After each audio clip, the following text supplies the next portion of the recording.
चला. जय महाराष्ट्र. मी महेंद्र भानुशाली, मनसे विभाग अध्यक्ष, चांदिवली विधानसभा मनसे. माझ्यासोबत स्थानिक शाखाध्यक्ष आणि उपविभाग अध्यक्ष संजय मस्कर आणि राकेश राटे. सकाळीच एक कंप्लेंट आली होती की बजाज फायनान्स वाले एक दोन हप्ते जर थकलेत तर आई बहिणीच्या शिव्या देतात, त्यांना फालतू शब्दांचा उपयोग करतात आणि एवढा इरिटेट करताय की माणसांनी शेवटी सुसाईड करायचं त्या लेवलवर त्यांची मानसिकता जाते.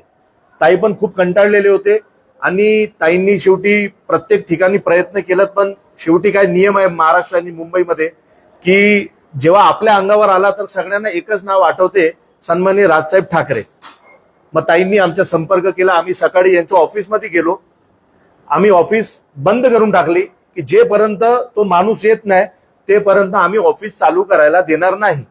शेवटी तो माणूस आला. साकीनाका पोलीस स्टेशनवर तो जमा आहे, त्याच्यावर एफआयआर होणार आहे. आणि हे जे लोक आहेत हे सगळे बजाज फायनान्सचे मोठे अधिकारी आहेत. तुम्ही काय पदावर आहे? मी एसीएम आहे. एसीएम आहे. तुम्ही तुम्ही मॅनेजर. आता मी यांना सांगितलंय की तुम्ही ताईंची माफी मागा, त्याच्यावर एफआयआर होणार आहे ते ठीक आहे, पण बजाज फायनान्सच्या माध्यमातून ज्या पद्धतीने शिवीगाळ होत आहे तुमची पण जबाबदारी आहे की तुमच्या माणसांना सांगा की शिवीगाळ करू नका, नाहीतर काय होणार मग आम्ही तुम्हाला फटके देणार. ते जर हातात नाही आले ना, आता आमच्या समजा हात राहिला, जर तुम्ही काय करता युपी वाल्यांना देतात कॉल सेंटर, हिथं देतात, ते आमच्या हातात नाही आले आम्ही तुम्हा सगळ्यांना फटके देणार.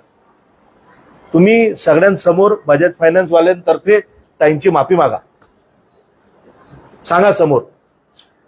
मी मॅडमला सॉरी म्हणतोय. ज्या व्यक्तीने हा गुन्हा केला आहे त्याच्यावर कारवाई होणार आहे आणि मॅडमचे जे पण आहे त्याला आम्ही क्लोज करू. Sorry madam. एकदम स्पष्ट शब्दामध्ये बोला, थोडा जोराने बोला. हा, थोडा जोराने बोला. मॅडमची मी सॉरी मागत आहे.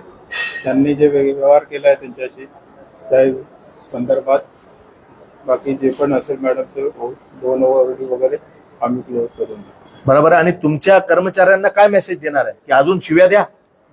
काय बोलणार? त्यांना मेसेज द्या. आम्ही त्यांना काही त्या गोष्टी करायला सांगत नाहीये. आणि करतायत त्यांना काय सांगताय? त्यांना मेसेज द्या की करू नका. त्यांना टर्मिनेट केलंय आता, इमिजिएट त्यांना टर्मिनेट केलेलं आहे. आणि दुसऱ्यांनाही सांगा शिव्या देऊ नका, नाहीतर महाराष्ट्र नवनिर्माण सेना पूर्ण महाराष्ट्रामध्ये आहे. राज ठाकरे साहेबांचे कार्यकर्ते प्रत्येक ठिकाणी आहेत.